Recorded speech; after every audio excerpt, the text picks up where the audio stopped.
Good morning. Wait kukuai kuaite. Hello, everyone here. Lak aswiktomen pien da sitkit. It is good to see you today. Welcome to the 18th Annual Teaching Practices Colloquium with the theme of Making the Most of Teaching and Learning. Sherry Caputo and Squest. Da Kamloops age de Ekwen. My name is Sherry Caputo and I am from Kamloops. My Irish, English, and Scottish ancestors were uninvited settlers to Turtle Island, also known as Canada. I was born and spent my early years in the Sealk region or Vernon area, but have spent the majority of my life in Kamloops. I am a TPC co-chair and assistant teaching professor in the School of Nursing at TRU. Carol Sparks in Quest. My name is Carol Sparks. My ancestry is English, Scottish, and Arctic Indigenous Inuit and Michelins of Labrador. I grew up in Newfoundland and moved to Kamloops 4 years ago. Today, I am a TPC, Teaching Practices Colloquium co-chair and instructional designer in open learning here at Thompson Rivers University.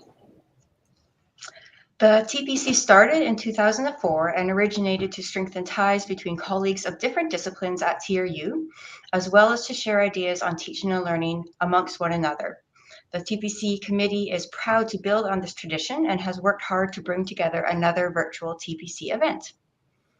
Carol and I would like to respectfully acknowledge our gratitude to live in the beautiful ancestral, traditional, and unceded territory of the Secwepemc Nation. While living, working, and playing as uninvited guests in this area, we feel a strong sense of the peoples who walked the trails, lived amongst the rivers, grasslands, forests, and mountains for millennia before us. The Thompson Rivers University campuses are on the traditional lands of the Kamloops Secwepemc Kamloops campus and the Kla'ahauch Williams Lake campus within Secwepemcúlecw. Our region also extends into the territories of the St'át'imc, the Inca Klakmuk, the Nuxalk, Tsilhqot'in, Dakel, and Syilx peoples. I am delighted to introduce Elder Dina Jules, who will give the territorial welcome for the TPC. Waita, Dina Jules and Squaxt. My traditional names that I've earned in the different stages of my life are Sundance Pipe Woman, Yellow Flower Woman, and Black Wolf Woman. I was traditionally educated by many extended family members. I was professionally educated at UBC. I earned my Bachelor of Elementary Education and Master of Arts degree. My paternal grandparents are Joe Jules and Agnes Duncan. My maternal grandparents are Tommy Casmer and Sadie Casmer and Nee Leonard. My parents are Clarence and Dolores Jules. They had 9 children. I am the third born. I have 2 daughters and 5 grandchildren. Been truly blessed. And today I welcome you to the unceded traditional territory of the Kamloops Secwepemc people. We believe that the world was made good to live in by the old one, with the help of our teacher and trickster, Coyote. As the caretakers of Mother Earth, we showed respect for her gifts of water, air, and fire. Our great love for her has guided us to practice great reverence and humility. So as hunters and fishermen and gatherers, we only took what was needed so our future generations would not be put in peril. For thousands of years, we defended our great chiefs, our all-powerful medicine people, and skillful warriors defended our large traditional territory. There existed according to my cousin Marianne Ignace, in his thesis, Oral History, there existed different types of chiefs for different roles and situations. Tate noted that the Shuswaps our Secwepemc people had war chiefs, hunting chiefs, and chiefs of dances, who were men elected as best qualified to fill these positions. I believe, and Ron said, I believe what Tate calls hunting chiefs were actually what he refers to as Yuhuwilim, the caretakers of fish, of game, of plant resources, and trails. These roles were performed by Yuhuwilim were based on a person's experience and knowledge and involved and assigned and recognized role within the community. The women's roles were seen as equal to the men, who were responsible for harvesting, preparing the food, caring for the home, making clothing, and most importantly, teaching the children chores, nurturing their gifts and talents, and ensuring that they adhered to the strict family and community values. Each child was supported so he or she could become independent, but also so they would become valuable contributing members of their family and community. And I'd also like to acknowledge the 215 ancestors that were confirmed just straight outside where I work. I work at the museum.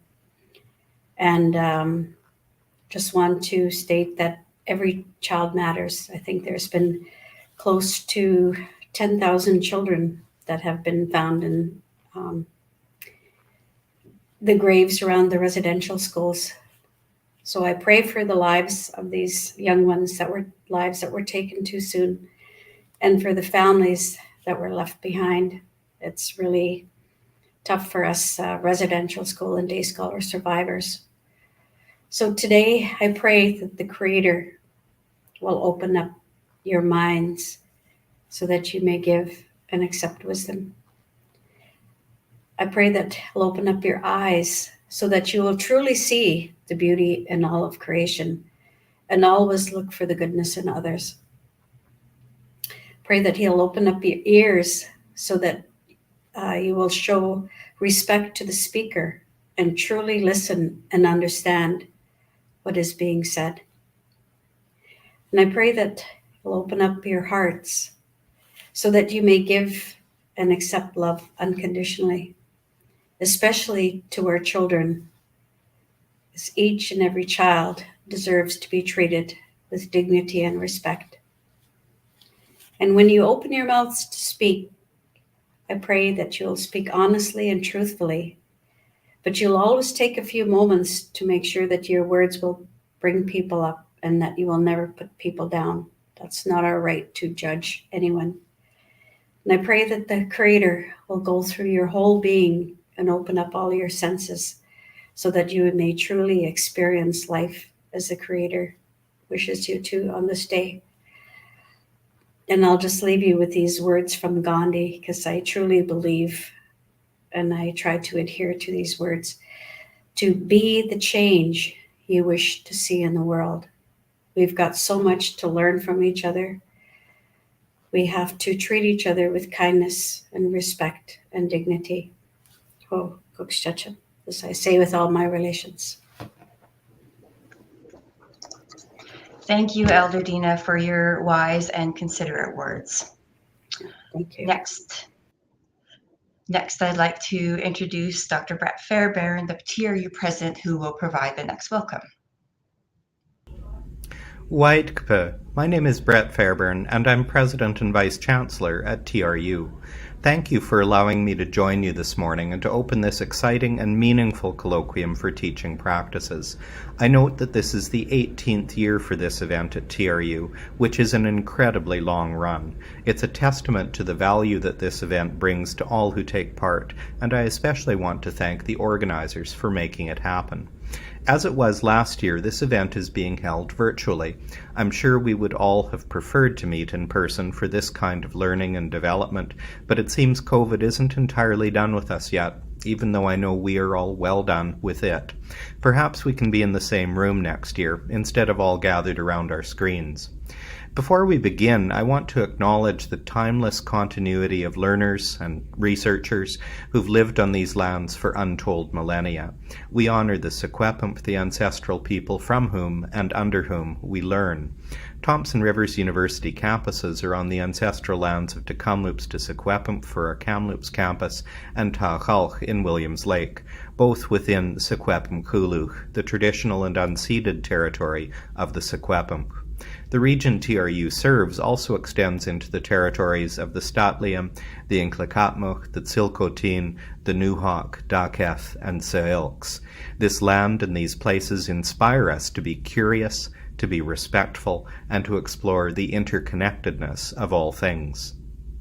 This acknowledgement is a starting point for this colloquium in more ways than one, as I note many of the themes for today's event are reflected in it. Through the day, we'll explore ideas related to Indigenous education, being interconnected and open, and understanding inclusion and diversity, to name just a few. These themes align beautifully with TRU's values. I also want to mention the importance of today's other themes: inspirational creativity, insightful reflection, and increasing resilience, because they align with what teaching is all about. All of these themes work together exquisitely, and I don't doubt that everyone will leave today with a new sense of purpose and a better understanding of how to put that purpose into practice. I can't underestimate the importance of this kind of event. In recent years, TRU has made a determined effort to have the world recognize our growing research efforts and scholarship, but I never want us to lose sight of the fact that TRU is a teaching institution. Our purpose, above all else, is to help the next generation of leaders and citizens prepare for the future. That's always an important task, but even more so now as we begin to emerge from the pandemic, which has cost us all so much. The world needs the best of us, all of us, and just as TRU helps build better citizens, today's event will help us be better teachers. I want to take a moment to recognize and thank some of today's speakers. Our keynote address will be given by Dr. Marianne Ignace and her husband Ron Ignace. Both have served BC's Indigenous communities for decades, but they've also worked tirelessly to help us understand how we can be better partners to all of our First Nations, Métis, and Inuit neighbors. Ron, who's the former chief of the Skeetchison Indian Band and an acclaimed researcher and respected alum and member of the Simon Fraser University community, was also appointed in 2021 as Canada's first Commissioner of Indigenous Languages. Both Marianne and Ron have received the Governor-General's Award for Innovation for Preserving Indigenous Languages. I look forward to hearing their thoughts. Today we also have the privilege of hearing from a long list from within our own TRU community. There are too many people speaking to name them all, but they all deserve our gratitude. We have a skilled body of professionals at TRU, and their willingness to share what they know is a testament to their understanding of what teaching is all about. Teaching is a collaborative process that requires partnership on many levels. We work with students and they work with us. Those relationships are the backbone of this enterprise. But the relationships between colleagues are powerful bonds as well, and today will strengthen those ties. For the last 18 years, our community has come together in this way, in the spirit of collaboration and shared purpose. These relationships are crucial to our success. To wrap up, I want to thank all of you for participating. It's through your desire and willingness to grow professionally that TRU will become more creatively curious, more open and connected, more insightful and reflective, more inclusive, diverse, resilient, and more respectful of our Indigenous partners. Cookscham.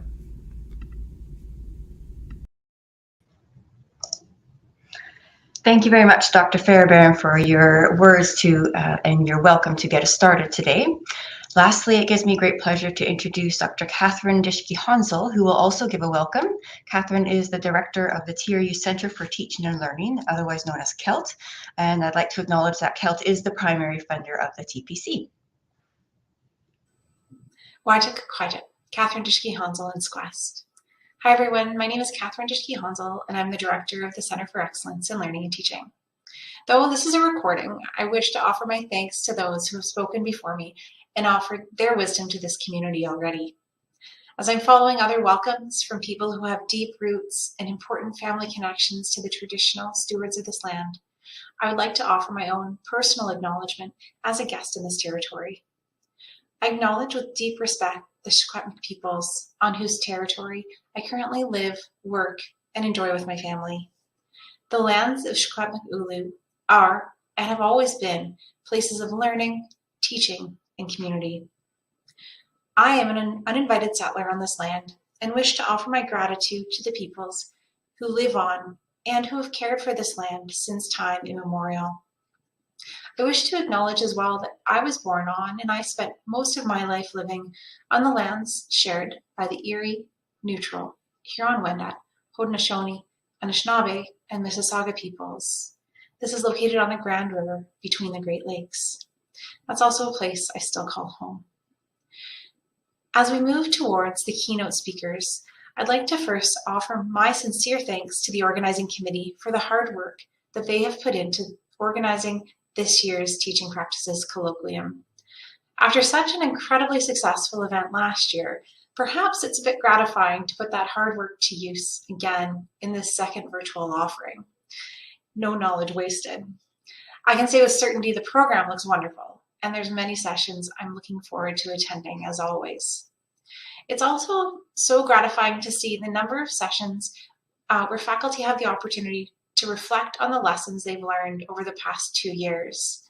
It is this ongoing drive, passion for reflection and growth and sharing that really makes TRU and the Teaching Practices Colloquium such a special event. Because they work so hard all year and never seem to call attention to themselves, I want to offer my praise and thanks to the TPC Steering Committee. Thank you for taking on the work of bringing the TPC to life. So to the following people, to Sherry Caputo and Carol Sparks, thank you for taking on the effort of co-chairing this year. Leading a team this big and diverse is no easy feat. And then to the team, Christine Miller, Chris Montoya, Erin May, Matt Stronach, Carolyn Hostler, Diane Janes, Lori Ann Austin, Robin Cleve, and Laura Grizzly Paws. Thank you for prioritizing this work for the benefit of the wider TRU community. As we've all experienced, the pace of life has picked up substantially over the last few months especially, and many of us have faced sickness and exhaustion. I hope you're deservedly proud of the work that you've put in over the past months and happy that it's finally on display for everyone to enjoy. And to those dozens of presenters at this year's TPC, which appears to have over 40 sessions, this program is incredible because you are taking the time to share your own experiences with each other. I know I've said this in previous years, but the TPC is important and special because it's faculty-led and it's a true celebration of learning as a community. It's my wish that after the TPC, you continue to share your work and look for opportunities to connect and talk about your experiences in teaching. I think one of the biggest things I've learned over the pandemic is the importance of relationships and the importance as well of forging meaningful connections with other people. This colloquium is an opportunity for many of us to make those connections stronger again by being a part of a community of learners and teachers that are here for each other and here for their students. So once again, congratulations. I can't wait to see what the rest of the day has in store, and I hope to see you all there.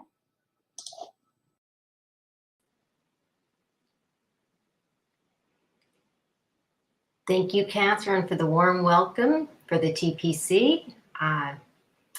Really appreciate it. We would also like to acknowledge and thank TRUFA, the Faculty Association, who also contributed to the funding of the TPC.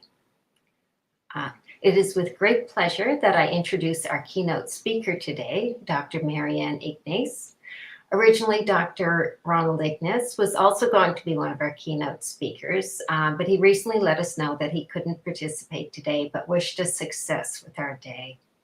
I think it's important to mention, as the president already did, but that in 2021, Ronald Ignace, former chief of the Skitchison Indian Band, acclaimed researcher, was appointed the first commissioner of the Indigenous languages. We wish him every success in this important role. So let me introduce Dr. Marianne Ignace by noting a few of her many achievements. Dr. Marianne Ignace is a professor in the Faculty of Arts and Social Sciences, Linguistics, and Indigenous Studies at Simon Fraser University. In 2021, Simon Fraser University awarded her with the Distinguished Simon Fraser University Professors Award. This title comes with a special requirement for members to share their work with the public through events such as lectures, panels, and presentations. Marianne Ignace's life work has been to restore Indigenous languages and culture. She has worked tirelessly with elders to create curricula and resources to enable the transmission of their languages to younger generations. Since 2023, she has been the Director of First Nations Languages in the 21st Century, Looking Back, Looking Forward, a SSHRC partnership grant project that brings together 22 Indigenous grassroots partner organizations. In 2020, Marianne Ignace became a Fellow of the Royal Society of Canada. Fellows of the Royal Society of Canada are distinguished Canadians from all branches of learning who have made remarkable contributions in the area of the humanities and the sciences, as well as in Canadian public life. With her husband, Chief Ronald Ignace, Marianne received the Governor-General's Award for Innovation in 2019, recognizing their decades of work with BC's Indigenous communities. Their co-authored book, Secwepemc People, Land and Laws, received the 2018 Basil Stewart Stubbs Book Prize for Outstanding Book on British Columbia. We have several copies of this book to be given as prizes. As noted in the book, all royalties from the publication of this book will be donated to the Shuswap Nation Tribal Council to support awards from Secwepemc undergraduate and graduate university students conducting research on Secwepemc culture, history, and language. We are honored and grateful that Dr. Marianne Ignace could join us here today as our keynote speaker to talk on our theme, The Best of Teaching and Learning. Thank you, Marianne. Well, thank you, Carol, for that very kind introduction. And yeah, I think we can move on with our keynote and presentation. So this is really work that Ron, my husband, and I have for some decades done together. And as Carol mentioned, he can't be with us today, but I'm presenting this in the spirit of this being our collaboration, but also with many, many Secwepemc elders, past and present. And the title of my talk is Walking on Two Legs, Putting Secwepemc Traditional Knowledge in Dialogue with Western Scientific Knowledge in Teaching and Learning. Chukmin durch Championscoch skitches in the Secwepemc na ha in so Pin. As Thompson Rivers University in Tmich the Secwepemc, the Tappen Hanks Gachtem is some sema. Jutkin S as Susquin at Tmich, so Hawaii, the Tuchlichus, the Kakalmuch, Naha Elkstwin. So this is also my acknowledgement that we're in the land of the Secwepemc people on unceded Secwepemc territory. And I also want to acknowledge the many territories and lands of peoples where I work and collaborate in various projects. And of course, the unceded land of the Coast Salish people where my university, Simon Fraser University, is located. And the arrow roughly points to the beach. That's from where I greet you right now, as I said, in Secwepemc, and where I have lived for many years. I also would like to acknowledge the 150 or so elders and teachers from all 17 communities in the Secwepemc Nation that have guided our work for the last 35 or so years. Many of them have left us now, but nonetheless, their willingness to share their knowledge, their stories, has left a legacy for Secwepemc people present and future.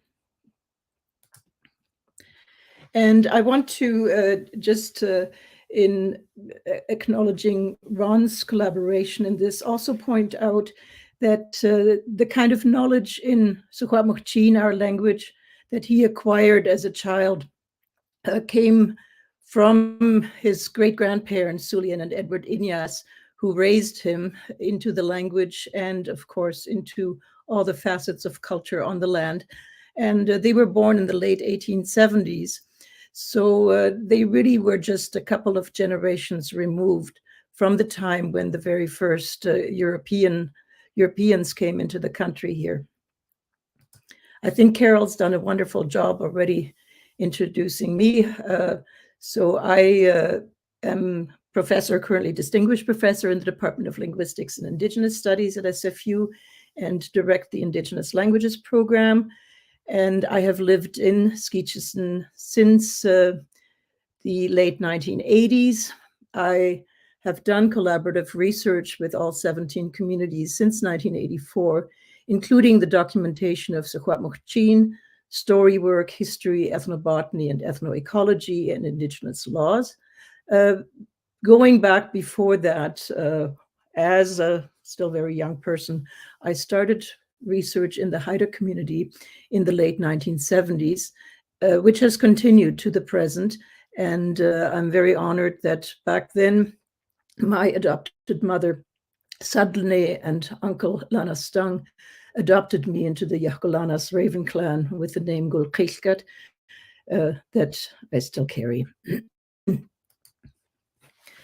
And as Carol already pointed out, in 2017, Ron and my work, Secwepemc People, Land and Laws,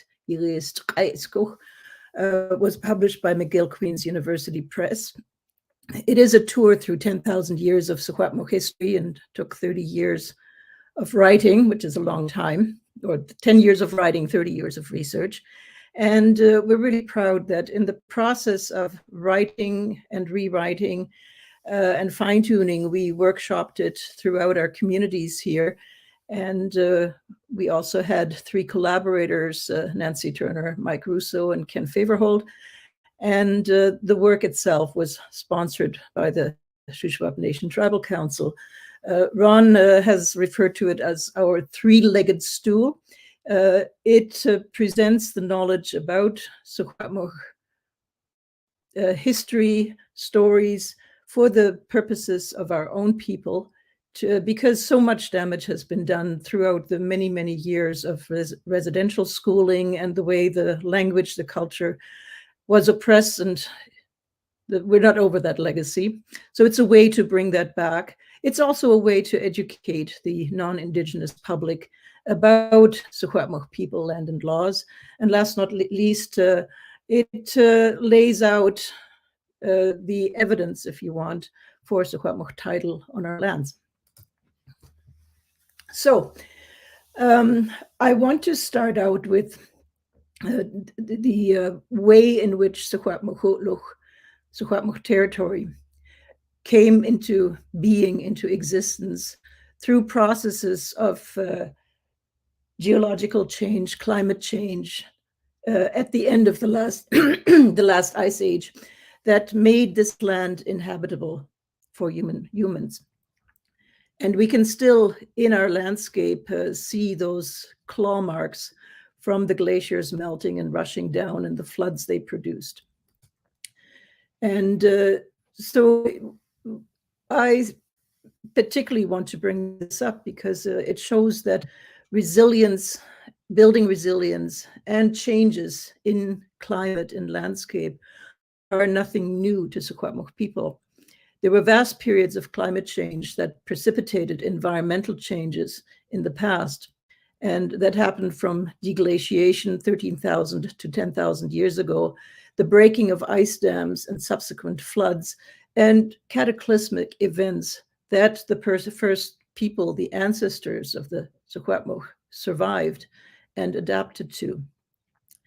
It included the period following that, when coyote guided salmon into the interior in different ways. Biologists might explain that it was the unclogging of the waterways, and initially the Thompson River system flowing into the Fraser system that then enabled the coming up of salmon.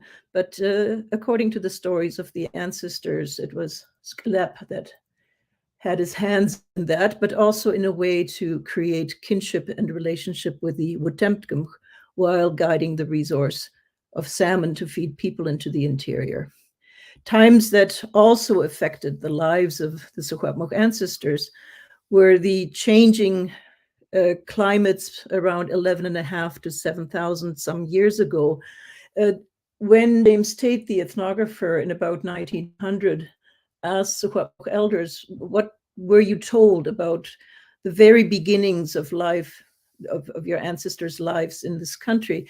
They said it was a time of heat, of great winds and fires, and people started living initially in the higher uplands, not far from glaciers, and that actually very aptly describes that early period of what we call the xerothermic interval, of temperatures warmer than now by 3 or more degrees, and followed by cooling trends that created the Douglas fir forests as we know them now, and eventually the subalpine fir and spruce forests in the higher elevations, and led to the kind of country that we know now.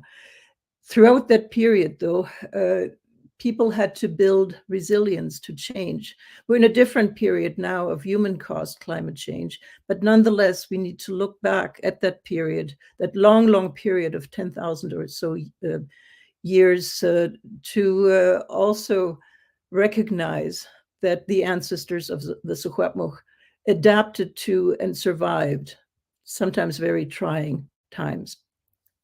And finally, around 5,000 years ago or so, there was an influx of Salish-speaking immigrants from the coast whose language melded with that of the Secwepemc ancestors.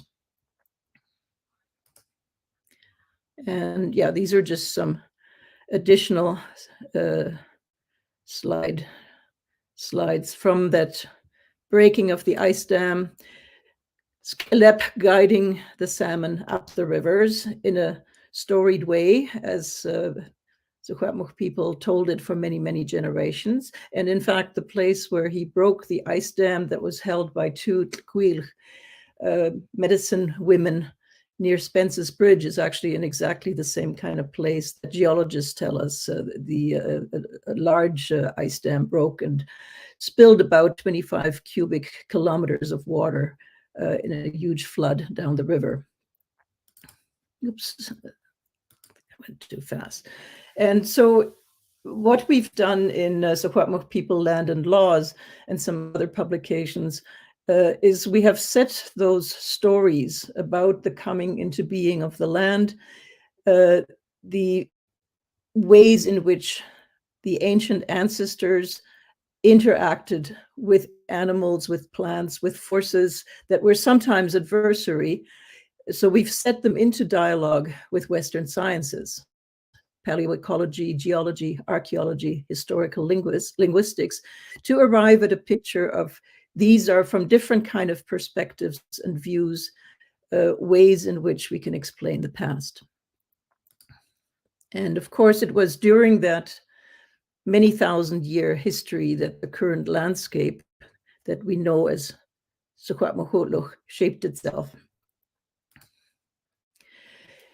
During that time, as strangers came into the land, often called transformers, this was also when what we would call Secwepemc indigenous laws were established.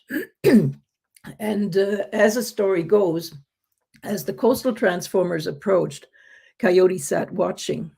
They tried to transform, so the word we have for that is tlulim him, but were able only to change his tracks into stone. Therefore, the marks of the coyote's feet may be seen on, on this stone at the present day. Coyote sat with his chin resting on his hand and stared at them while they were trying to metamorphose or transform him. When they had failed, he cried out to them, "You're making the world right, so am I. Why try to punish me when I have done you no harm? This is my country. Why do you come here and interfere with my work? If I wished, I could turn you into stone. But as you have likely been sent into the world, like myself, to do good, I will allow you to pass, but you must leave this country as quickly as you can. We should be friends, but must not interfere with each other's work." And what is laid out in this part of a deck or story that's handed down is how the initial laws of territorial ownership and trespass were established as people of different nations who respect one another, where strangers coming into the country have to ask permission to trespass, and where there is a concept of distinct territories with boundaries.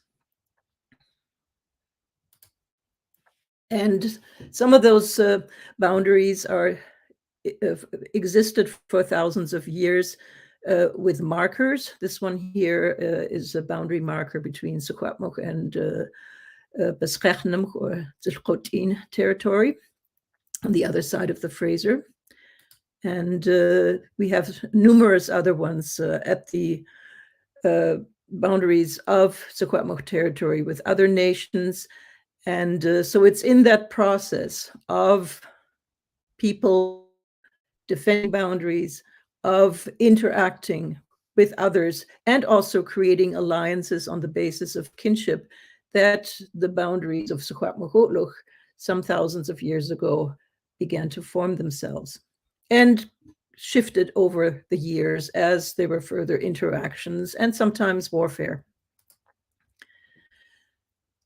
And the second point that I want to mention here is, or explore, is how do Secwepemc elders, or did Secwepemc elders of the past explain what philosophers might call Secwepemc ontology and epistemology, the way in which the reality and being is explained and viewed, and the kind of way in which we can explain through observation, through experience, what's going on, how we can learn.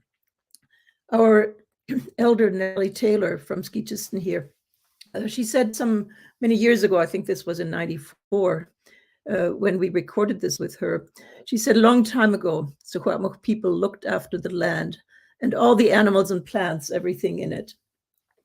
That's why they always had plenty to fish. They had deer to hunt and plants to gather for food and medicine. But they had to practice for it and learn about everything on the land first for a long time. Then they knew how to look after it. It was also important for the elders to share each other's knowledge. That was how they learned and built up their understanding. What knowledge they shared had to be exact. And so what our grandmother Nellie was telling us here is some of the principles, if you want, of Secwepemc epistemology. First of all, knowledge is gathered through experience and observation based on prior experience of previous generations. An important principle is the sharing through communication and mutual validation. And that sharing involves people.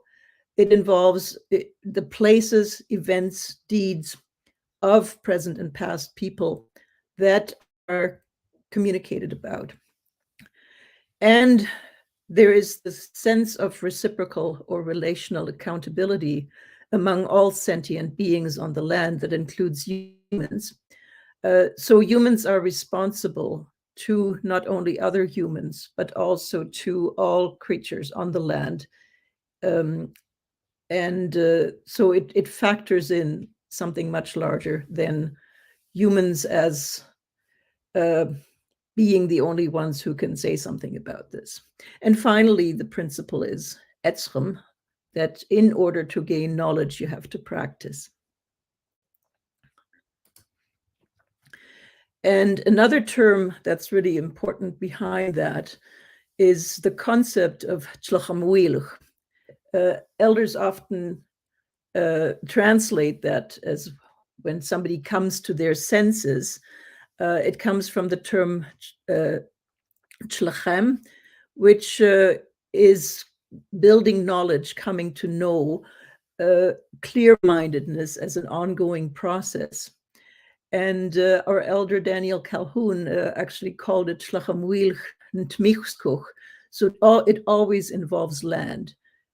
We come to know by way of knowing the land, by way of learning the stories of the land, by way of finding out about the habits and ways of being of animals, of plants, and getting to know the history of things that happened there. And so in that sense, Tmich, translated as land, world, earth, nature, it includes the animals, the spirits, everything on. So it's much more than the real estate that we live on, but in a wider sense, it includes land in all of its dimensions. And an important component of all this is how the Secwepemc language guides how we do things. And some of that is in the terms we have for events that happen on the land, sometimes floods, fires, ecological processes, but also social processes of human interaction. And so it's the language that guides how we make sense of this. And linguists have pointed to this deep embedding of cognition or worldview and culture in languages, with each language expressing the genius of a people. And of course, as we also know, Secwepemc, along with many of the 6,000 plus indigenous languages on Earth, is endangered, and critically so. We're down to about 50 birth speakers of the language. We're doing as best as we can to instill the language in young people and bring it back. It's a difficult task, and of course it comes on the heels of all the baggage of having it literally beaten out of generations of children through residential schooling, through English as what people often call the killer language that has taken away the value and the very ways of communicating for several generations now. But we're doing something about it. And just in how important connection between Secwepemc as a language and the ways of thinking exists, here are a couple of examples. We have in Secwepemc what we call evidentials that are little suffixes that are tacked on to mainly verbs, but sometimes other words too. And they give information about the evidential status of knowledge that we report on when we speak. Was it personally experienced? Is it by hearsay because somebody told me? Or is it knowledge that I've concluded from evidence of the senses? And in English, we can optionally add a sentence to explain how that worked. In Secwepemc, it's built right into the language, that giving of evidence.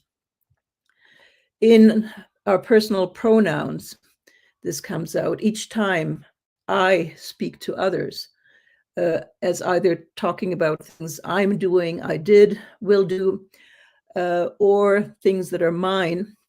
I show humility by using the diminutive form of the verb. And so again, built into the language is how I make myself small and thus lift the person I'm talking to, up. And it's an important way of interacting with humility. And yet another example are the lexical suffixes that exist in the language, how different kinds of life forms, features are categorized into different kinds.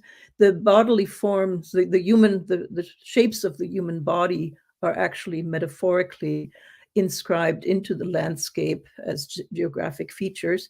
And that also exists in the way we use place names and place naming, or in human anatomy and animal anatomy. And getting back to the critical and difficult situation or status of Secwepemc, this also carries over into how we can talk about environment. As the linguistic ecologist Peter Muehlhäusler quite wisely said, life in a particular human environment is dependent on people's ability to talk about it. And so with First Nations languages having become critically endangered as a result of the factors identified previously, many have lost this powerful and detailed ability to speak about their land in their indigenous language, a language which embodies many types of ecological knowledge, from vocabulary and stories of habitats and botanical features of the species themselves to ecological associations between different species. Given what we know about the connection between indigenous language, land, cultural, and biodiversity, this loss is all the more tragic and devastating. And I will give you just one example of that.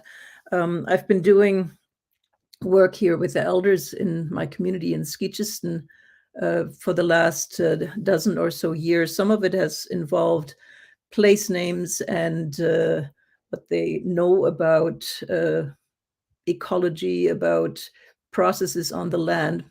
And one day we were doing some ethno-ornithology, talking about birds. And of course, they knew the species of grouse, having hunted them, observing them. And we have 4 species of grouse here in Secwepemc, blue grouse, spruce grouse, the willow grouse, as well as sharp-tailed grouse, sometimes known by different names. And the names for the first 3, they had at the tip of their tongue because they observed them in the environment. But because sharp-tailed grouse have become an endangered species, and they're all but gone from the environment here in the grasslands, they struggle to actually remember the term for sharp-tailed grouse.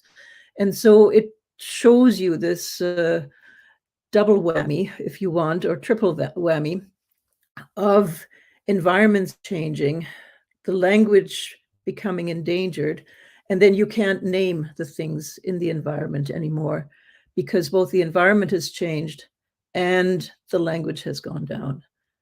And so this is a process that, again, shows us this important connection between linguistic and ecological loss. So we've talked about the ancient history of the land and building resilience. We've talked about the role of language in the process of knowing and understanding what's going on the land. And it was the elders in the past who actually referred to that knowledge building through the markings of ancestors, through the stories of them getting to know the land long, long time ago, vanquishing powers on the land that did harm, that into existence came what we call streit or Juris streitskuch, which is describes the traditional laws about responsible environmental behavior, human behavior, laws of social contact, and the ways in which people interact with one another and with the land. And so basically the concept of streit implies that they talk about the deeds of people, actions and events long, long time ago. And the deeds, similar in the way that we use the term deed in the English language, also give legitimacy to Secwepemc ownership and occupation of Secwepemc land. And so it shows us then that Secwepemc laws are connected to and situated on the land, and as markings that are imminent in pictographs, but also in stories, in sometimes boundary markers, and in place names. They connect to rights and to the way that things are done in the right way. Interestingly, the term streit, as Secwepemc people in the latter part of the 1800s observed European settlers insisting on the written word as expressing rights. So streit has also come to mean just the word paper in contemporary use. And so in Secwepemc People, Land, and Laws, we talked about then laws of ownership and trespass, as I mentioned them with Coyote sitting on a rock, the laws of good social conduct between people who are mutually responsible to their groups and the groups to them, and of course, laws of good conduct with and on the land. And the stories also lay out the consequences of reckless behavior where that principle of reciprocity is violated. And we have that in the concept of Ha'enscht, where the land and sky will turn on you if you don't act responsibly. And it also tells us that humans cannot turn a blind eye to reckless, selfish, and irresponsible behavior. We have this saying, tames tmelchwinch, so don't turn away from it. Don't turn a blind eye when you see something going on that should not be happening. And in terms of the understanding of good conduct on the land, the principle behind it is that we as humans are poor and pitiful, lest plants and animals and fish offer themselves to humans. So that creates a reciprocal relation between humans and beings on the land, but it also creates accountability for humans to act responsibly. And it's the animals that give themselves kachmanchut to humans that's behind this, because they take pity on people. And from that point of view, if you're unable to have a successful hunt or catch fish, harvest plants, getting skunked to awe you is not just bad luck, but derives out of disrespect to the animal and land and reckless human behavior, that you're not going to the task with a clean and careful and responsible mind. The animals that we harvest and the plants are also considered within what ethnoecologists call kin-centric concepts of environmental relations. And that's the term Geselchtnaus, that we're relatives to one another. And the late Esket elder, Laura Harry, had a really beautiful way of expressing that. She said, the salmon are our first children. And so then what that means is we, as humans, have the responsibility to look after them because they feed us, but also this is the reciprocal accountability to them that will sustain them and that will sustain us. So this concept of all my relations, is about the interconnectedness of what in the English language are called species, but also the land itself, its features and historical landmarks as indigenous legal deeds that come from transformers, ancient ancestors' actions. So everything on the land is considered sentient and speaks back to you. And humans thus have to be and stay accountable. And we have various terms that express what one should not be doing and that express this kind of reckless and self-serving behavior.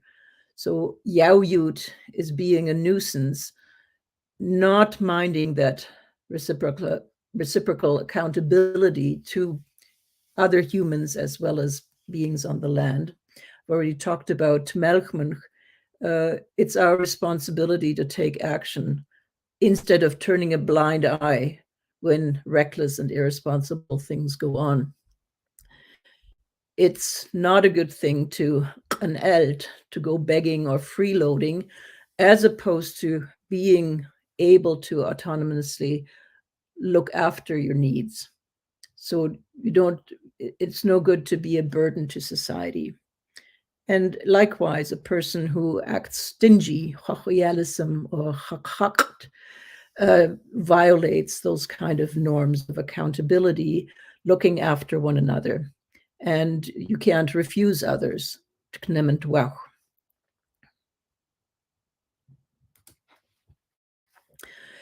And the consequence that exists is what our elders explain in the concept of geënscht. It's something like they translate it as if you don't act right, the sky and the land will turn on you. And so basically, this also includes the long-lasting impacts of careless resource extraction with environmental, geological, hydrological, health, cultural impacts that severely compromise our ability to act as the caretakers, Yuchminmin, on the land, according to Secwepemc law. And according to the principle of geënscht, the land will inevitably turn on those who harm it. And that has implication not only for Secwepemc people, but as we pointed out in the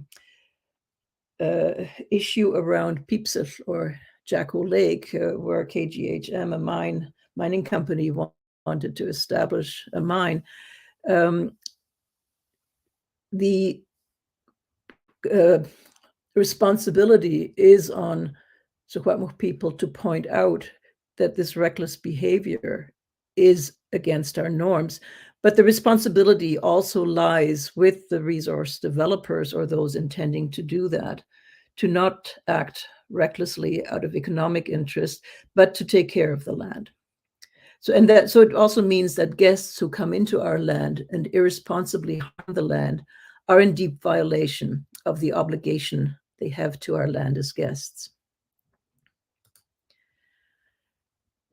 So the term strijd also involves, as I said earlier, laws of social conduct. So, and this is our late elder, Dr. Mary Thomas, who often explained that people have to treat one another with respect, and in the family also. So respect is always due an older person from a younger person. You respect that person. But there's also responsibility of older kin to younger kin in the process of raising children and grandchildren according to values, norms, rules set out by previous generations. And many of our stories tell us about these, what in the end are laws of social conduct, of how we need to responsibly and respectfully engage with one another. And an example here is also that when somebody literally or metaphorically falls apart, we need to support them and help them to put themselves back together again. We have this wonderful story of the suckerfish, who together with other animals, including fish and birds and four-leggeds, went into the sky world to go provide food because there wasn't much food left to be found on Earth. And after they successfully hunted and fed themselves, they had to go back down. The birds, of course, could fly. The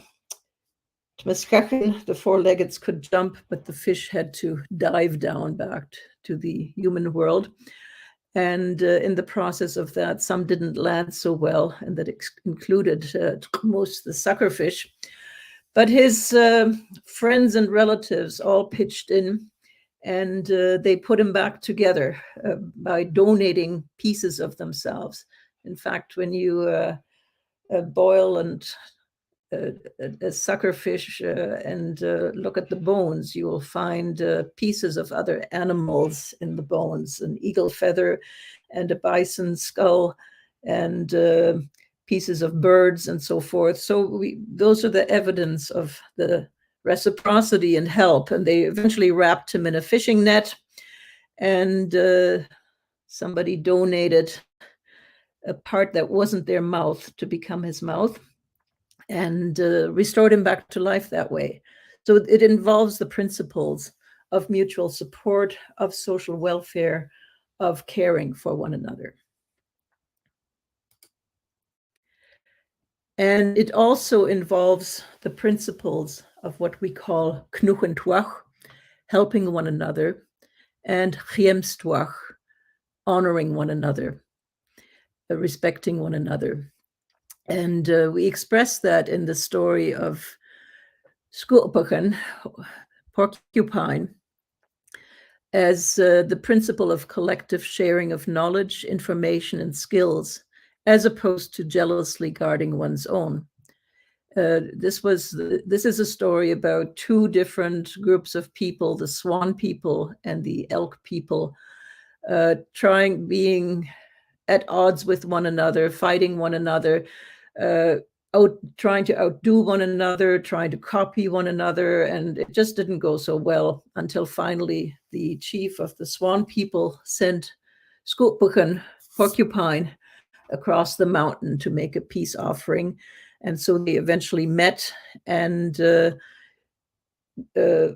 humbly then asked for one another's help. And it led to sharing of knowledge and to then harmonious relations being restored. And importantly, that sharing of knowledge in the context of humility or humbleness is what in the end restored good relations. And it included self-sacrifice for the good of the collective on part of little porcupine. And again, as we have it in the realm of environmental relations, we have stories of the consequences of not providing help and support in the family. One story told by the late Ike Willard, who was from Kamloops, but lived in Skachin, Niskanlith most of his life, being married to the late Adeline Willard. He shared the story of the White Arrow of Peace, which was about a period of warfare between the Nchiluk or Twenumch Okanagan people and the Secwepemc, with two young Secwepemc men having become traitors to the Okanagan. But what caused that to happen was that after losing their parents in an epidemic, the two young boys' relatives are neglectful. They did not take them in to nurture them, raise them, love, and teach them, but instead cast them out. And so it was really that kind of refusal to nurture and raise them that set them off on the trajectory that they went.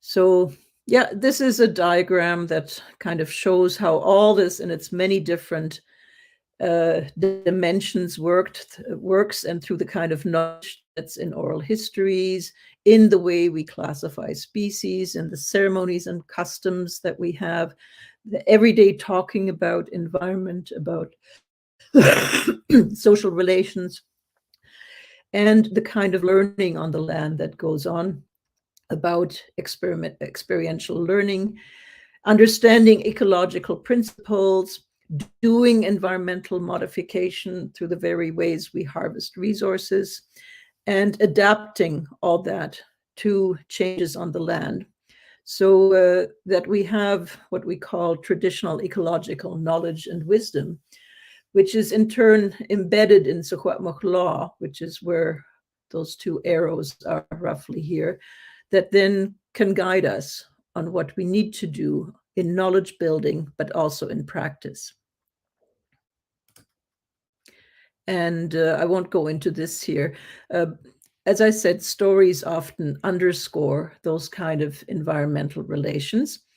And the story of Piepsel, the trout children, that was told to the linguist Art Kuipers by the late Charlie Draney from Skitcheston here, shows all of those interrelations between generations, between people in the land, the trout in the lake, the beings that are in the upper world or in the sky, and how one needs to responsibly act and interact with all of them. We find manifestation of these knowledges that the ancestors in the past held Also in museum pieces, sadly, many of which were taken away to museums in places not within our easy reach, like the American Museum of Natural History. And sometimes those are things that were taken away in the course of grave robberies, as they happened by anthropologists and archaeologists in the late 1800s, early 1900s. And so it's, in a way, a bittersweet experience to be able to see and find them in those faraway museums. At the same time, they can give us some really interesting clues and insights into the practices and knowledges of ancestors. And one thing that we see on examining these museum specimens or pieces is that everywhere is spirit power, in the ways that pipe heads are formed. On the bottom left here is what James Tate called a conduit. It's something how in cradles, birch bark cradles, they put in this device so that they because they didn't have diapers in those days, but it's a way that the urine could be transported out of the cradle. And every piece of it is incised with the spirit power, the guardians, the observations in nature that the parents had, thus lovingly giving that to the kids, or in the kind of ways in which, in this case here, there's a man's shirt were adorned with spirit powers. It has a story that's told in the buckskin sides here about encounters of the wearer and his ancestors. And sometimes we find these really interesting things. On the top left there is galena, which is actually part of grave goods that were given to people on their last journey.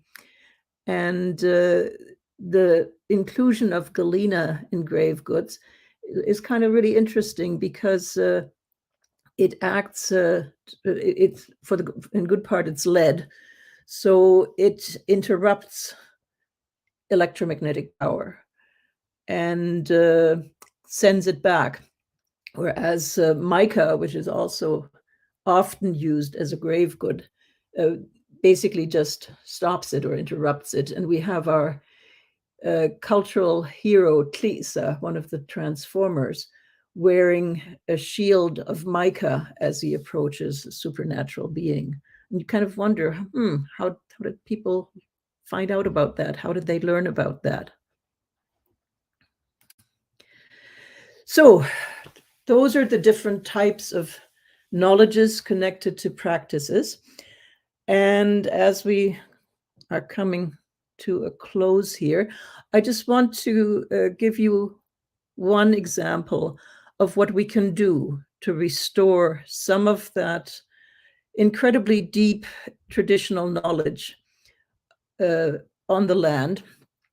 And we are here in Skitcheston, as many others of our Indigenous communities, are survivors of 2 big wildfires in the last few years, let alone other kind of events. And wildfires, in part, go back to the many, many years of the ways in which industrial forestry forbid human caretakership of the land by outlawing Indigenous burning for a period of 70 years or more. Nonetheless, burning the landscape was a really important part of managing the land and preventing exactly those large kind of terribly hot forest fires. Ron's grandfather, Edward Ignace, pictured on the left here, used to ride up into the mountains in spring and set fire to forested areas that included berry patches. So Kwapmukchin indeed has a specific term, chpa, for a burnt out area on the side of a mountain, often caused by human-induced cultural fires. So we call these cultural fires. And As Indigenous peoples, we practiced landscape burning for thousands of years to manage forests, grasslands, and their intersections. So the landscapes really were not wild at all, but they were carefully managed over hundreds of generations. Burning cleaned the forest floor of fuel, kept forests and grasslands open, and it enabled reseeding and regrowth of tree species that need fire, so like lodgepole pine. And it provided nutrients for herbaceous plants like grasses, berry crops, and so forth. So those are the many benefits of cultural burning and landscape burning. And we've been able, in the last 20 years or so, on our ranch here at Skeetcheston, to practice and recreate some aspects of landscape burning, which is a whole science that involved detailed knowledge of season, of moisture in the ground, wind direction, and so forth. But on the other hand, that knowledge has been oppressed for 75 years. And although a small number of people who, like Ron and some of his cousins who were raised by their elders, have knowledge of those practices.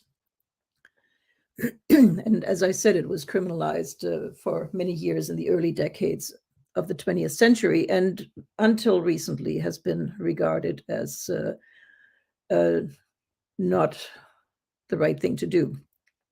So slowly there's some realization, including after the devastating impacts of the 2017 and now this past summer's wildfires, that recreating Indigenous fire regimes and restoring the knowledge associated with burning can be a feasible and a good way to manage forests. So putting to use that Indigenous knowledge.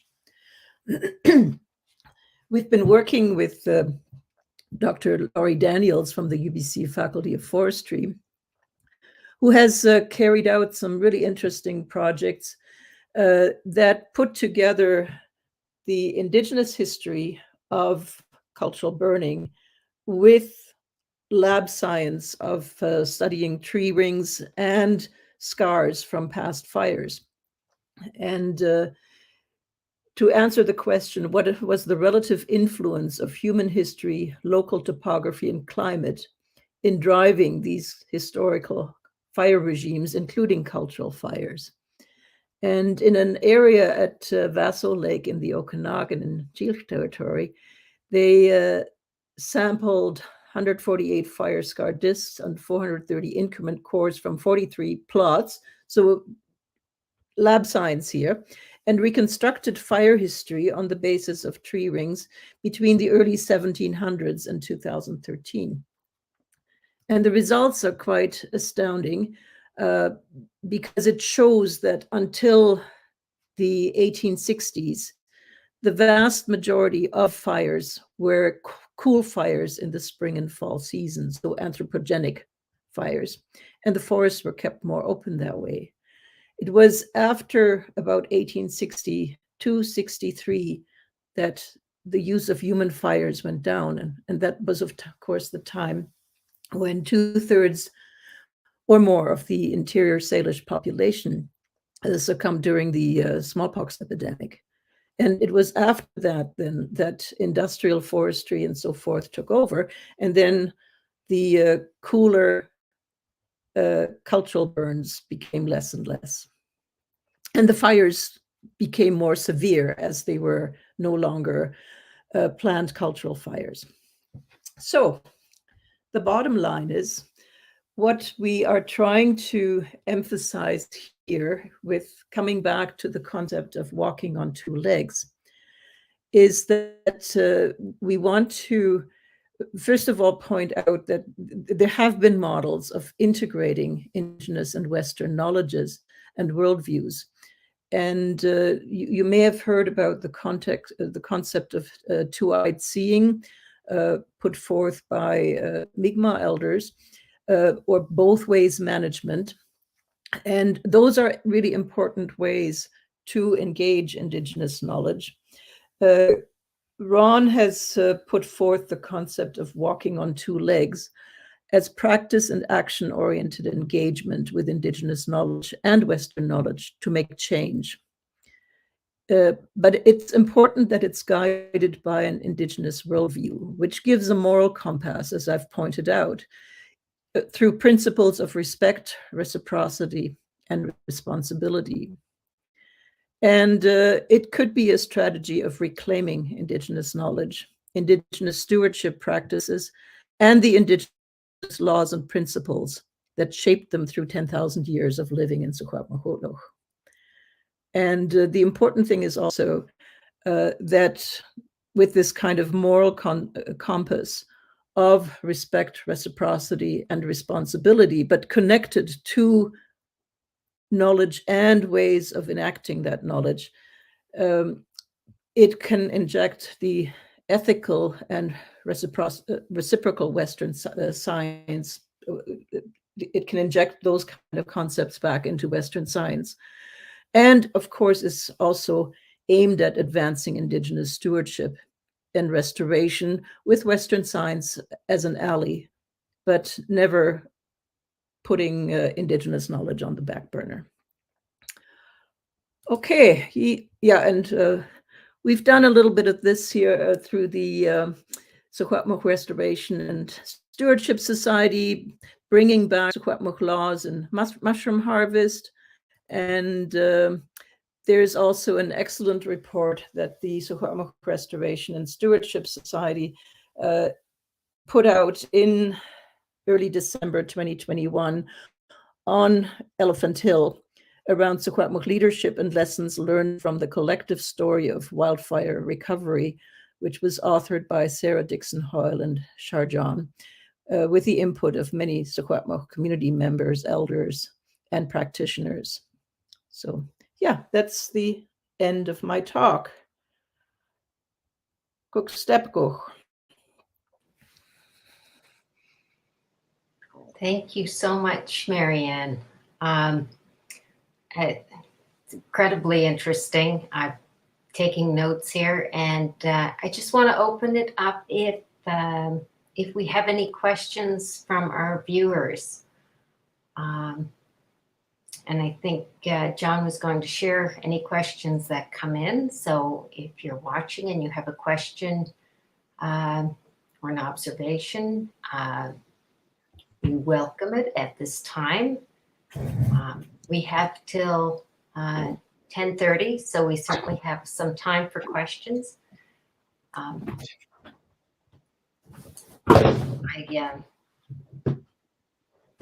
love the ideas of looking back over 10,000 years of resilience and change. The coyote story and the role of visitors, gathering, sharing, reciprocity, and reciprocal accountability in practice. I've been making notes of things to follow up on.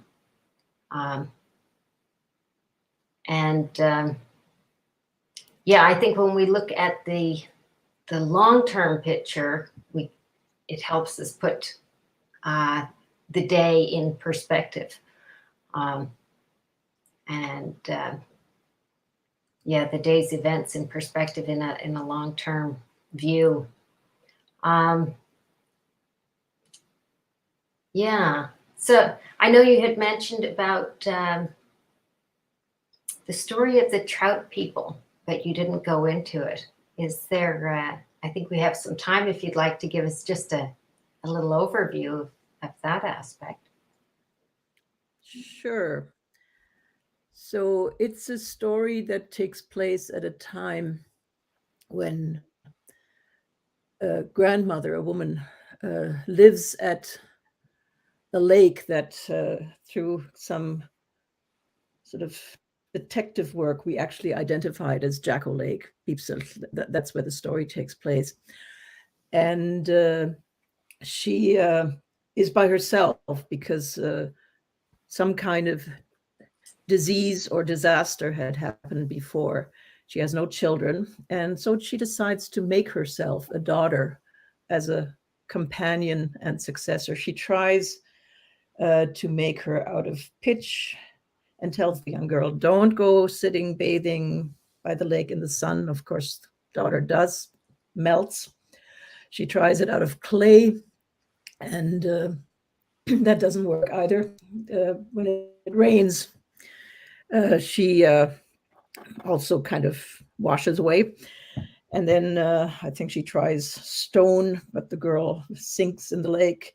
Eventually, she makes herself a daughter out of wood and carves her, and she comes to life and becomes her daughter. And one day she's out at the lake, and she sees a young man there, beautiful young man, and he asked her to follow him, and so she jumps on with him, and he's actually a trout who lives under the lake with his trout relatives and family. And so she stays with him under the lake. They marry, they have 2 kids, and then the children get taunted and bullied by their peers because they don't have grandparents. And eventually they ask the mother, "But how come we don't have grandparents?" And she tells them, "You have a grandmother. She lives on the land by the lake." And so they go up to the lake, and as they climb out of the lake, they take off their trout skins, because that's how, as kind of supernatural beings, they change or shift shapes. And then the grandmother is gathering roots on the hillside, and she can kind of see those 2 grandchildren, and the kids help themselves to roots and to nice foods and so forth. And so the grandmother then recognizes these are her grandchildren, and she prepares a concoction of medicine to douse them, to turn them back into humans. And then she hits the young boy, who becomes a human boy. She half misses the little girl who hangs behind, so the girl turns into a puppy. And then the boy learns how to hunt with bow and arrow from his grandmother. And the grandmother says, no matter what you do, don't ever spank your puppy. But one day when the puppy takes off with his grouse, he spanks the puppy, and the puppy then the girl transforms into a chickadee and sings in the trees, chat, chat, chat, chat, like I'm your sister in the chickadee song. And he loses his only sibling he ever had. And the grandmother also says, if you're firing your bow and arrow, never ever climb after it when it gets stuck in a tree. And of course, promptly he does when that happens. And he climbs up a tree and climbs and eventually winds up in the sky world. And after trying to figure out which way he should be going, he comes to the house of an old man who lives by himself. And the old man identifies himself as his grandfather, who wound up there after he'd done a similar thing in his youth when he was a young man. And he can't get back down now. And he's kind of an outsider in the sky world, not accepted by the people there. So he gives the young man his skin when he goes hunting. And the young man becomes an excellent hunter and wins a contest for the local chief's wife to marry her. And eventually, like, he is really successful in hunting. And eventually his brothers-in-law get jealous of him and kind of follow him and realize that he puts on this old man's skin when he goes hunting to be a successful hunter. So they take his skin on him one day when he's put it down and cut it up into shreds. And so that means in the end, the young man has to become one of them, but he lives in the sky world, but he's become one of the people there. And the shredded skin that the old man used becomes the fog that we see over the lake in the mountains these days. So it's quite an elaborate story.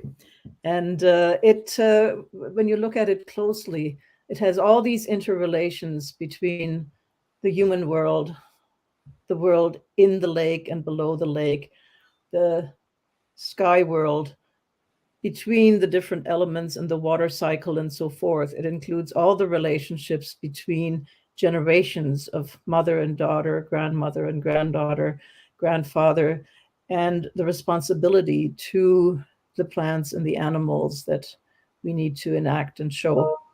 And yeah, so it's a really tightly woven ecological and human relation story. I love the stories that go that teach us so much. I have another question for you, but I see that Chris Montoya has put up a question. Old growth forest management, virgin forest management, burning these areas are actually best practices, yes? That's what the knowledge and experience of the past tells us. I've spoken to forest rangers who believe that burning these fuel sources puts needed nutrients back in the soil, part of a natural cycle, and that's correct. Yeah, as well as it contains this accumulated fuel on the forest floor. Mm. Yeah, we've all had experience with the severe forest fires this past year. I've only been here 4 years, but I've encountered quite a bit already. I was going to ask, as a researcher, and you said you spent 10 years writing and 30 years researching, if you have, I don't know if it would be perhaps advice or shared experience of persevering. I'm guessing you've learned some lessons as you've worked that long on a project that might be helpful. Well, yeah, I mean, we had many detours to other projects throughout that time. So it's not that we've steadily and only worked on this.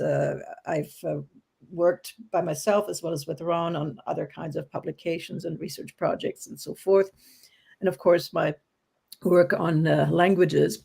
And but it's it's different from sort of the old-fashioned kind of anthropological thing where the anthropologist went into the field, took notes, accumulated data, goes home and writes it up.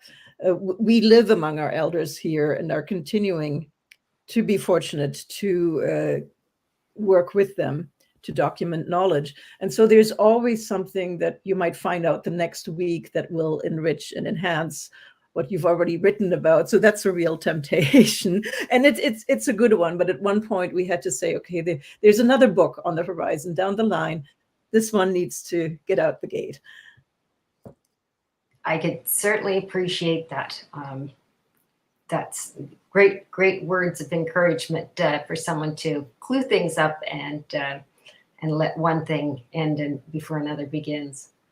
I see a question there from Glenn. The ideas shared about evidentials knowledge are interesting.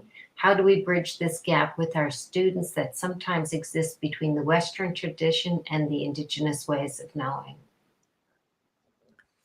Well, I think one way is I don't know in what discipline you work, Glenn. And I don't know either. Yeah. But I think one way to bridge that gap is to make students, and I'm not just speaking of Indigenous students, but students in general, more aware and cognizant of the wealth and richness of Indigenous languages and ways that through Indigenous languages we can express the worlds in nuances that we may not have in English. English has other nuances of expressing things, right? That 10,000 years of living on the land is in the end the accumulated wisdom that exists in languages like Squamish. And I think it's really important to communicate that richness and that kind of wisdom.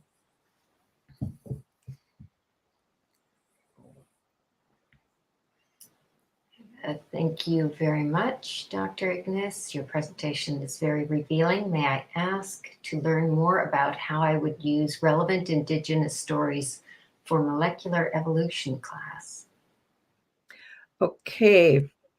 Good point. I would need to learn more about molecular evolution because I'm not a scientist in any of those fields, but there's actually and I don't have it right in front of me here.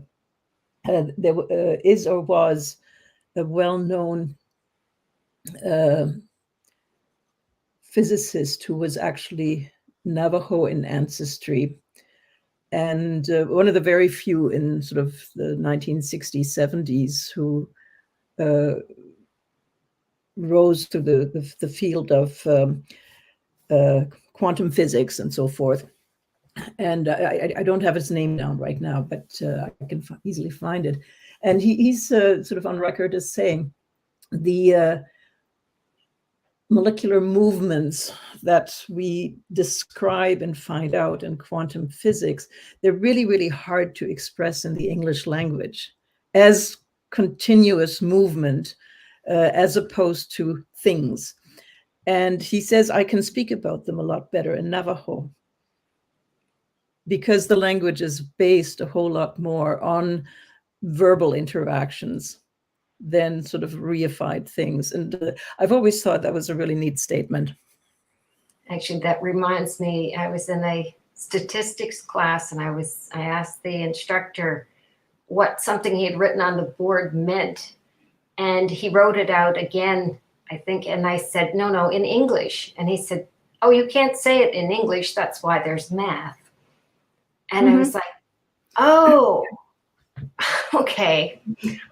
Yeah, there's this, you can't really translate it. That's what the other language is for. So I see another question.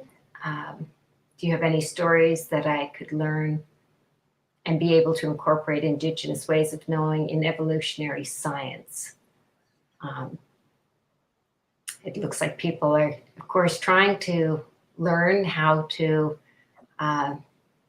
move forward and to be helpful in incorporating Indigenous ways of knowing, but not sure how to do that. So in general, if you have any thoughts on that, welcome them. Yeah, I think sometimes it also involves kind of comparing notes and perhaps in the end putting our heads together. What are you actually teaching? What are you focusing on? In what ways do Indigenous people and societies talk about something like evolution, perhaps in different ways? And it's really quite, what I've addressed here is more like traditional ecological knowledge, as opposed to if you want, in sort of the Western worldview, where we often have the opposition between evolution and then the sort of biblical kind of sense of creation, right? And we find that still going on in many parts of North America and so forth, where there's resistance to evolutionary science. And I think the traditional ecological knowledge and knowledge of land here that I've talked about really has nothing to do with that kind of opposition between evolutionary science and creationism or something like that.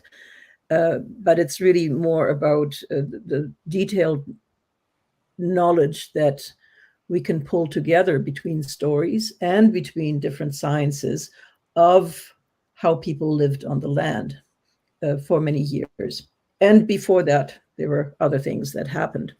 One thing that really interests me in that is the ways in which particular Indigenous languages like Secwepemctsín have observed species in what in the Western tradition we call species in detail, and can contribute knowledge around that empirical observation to what we understand about species and how we classify them, the taxonomies we build. I don't know if that gives you an answer. Thank you. I had, okay, I see another question. Oops, okay. My question has to do with the idea of decolonizing maybe versus indigenizing curriculum. Some see it as separate things, some see it as similar thing. I don't know if you have a perspective on that or an idea of an approach to one versus the other. Well, I think because of the results of colonization, the two go hand in hand, and many indigenous scholars have said that, right? And we can't kind of pretend that we can re-inject indigenous knowledge without the baggage of what happened in the past. And secondly, on the heels of the ways in which, through language loss and cultural laws, people no longer having the chance to do things on the land, that all got taken away and changed. So I think decolonization, by understanding in detail that history, as opposed to denying it, and as opposed to denying its results, goes then hand in hand with supporting the rebuilding, but also the application of that knowledge. Okay. Yeah, I know there's no simple answer to any of this, and yeah, and I think I mean, as you saw in the introduction, I'm not indigenous, or at least not from North America here by birth and my early upbringing, but I've lived in the indigenous community all my adult life, and consider myself, and am considered, as a community member. And I think it's also really important that for those of you who are settlers on the land, that you realize that that kind of bringing back traditional knowledge and practices and decolonizing from the presumed supremacy of Western knowledge is something that indigenous peoples themselves need to do, as opposed to settlers doing it for them or on their behalf. right. Thank you. Thank you. I see another question from Florianne. I had a question about forest management and range cows from ranchers.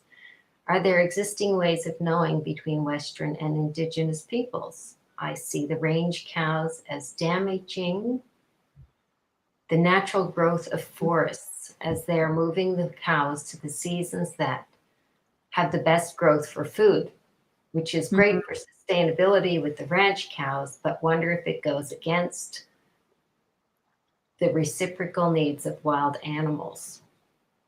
Any thoughts? Oh, yeah. Absolutely. We have an area here, it's above Sabiston Lake, so just this side of Kamloops Lake, and a couple thousand feet up, that our elders described, having lived through the 1930s, 40s, going out and getting what we call skunqueenum, Claytonia, or Indian potatoes. And we had for years kind of searched, well, where are they? They're no longer there. It's probably cattle range and cattle ranging that might have destroyed them. One year, about 10, 12 years ago, just by fluke, the cattle hadn't been in there. And the whole area was galore in blooming Claytonia, and we were able to go out and harvest. We went back in there about 5 weeks later, and the cattle had been let into the area, and it was a moonscape from everything that was eaten down. And that just gives you a quick idea on how damaging open cattle range is to traditional indigenous plant harvesting, or the very growth of those kind of plants. And I really think that there needs to be a different way of doing that. But there's a strong lobby by the cattlemen's or associations and so forth to keep the range permits the way they are. So yeah, there's lots of work to be done there. Well, wonderful. Thank you. I just noticed the time that we are getting cluing up now. So let me take a moment to thank you for this wonderful and insightful presentation. I think the stories will stay with me. Yeah, a lot of things to keep in mind. We're all interconnected as we start our day on Best of Teaching and Learning. You're invited to join us for the day of online presentations. Those who've been randomly selected for the book prize and Esther Gifts, Esther stands for Education and Skills Training Program, will be contacted through email in the next couple of days. We do plan to draw names for some prizes during the closing remarks, and the names will be drawn from the people who are there. So hope to see people at the end of the day. The break starts at 10:30 now and goes for 10 minutes, 10:40, for you to find your way to the next session. Yeah, so thank you again, Marianne. I really appreciate you taking the time to share with us today. It's been valuable. Yeah. Thank you. Thank you for having me, and thanks the others. There's a few others who posted some chats there. So yeah, thank you for having me. It's been a pleasure. Thank you. Yeah, thank you very much. Take care. All right, and we'll head off to the next, take a little break, and then go to our first presentations or our next presentations. Thank you. Right. See everybody soon.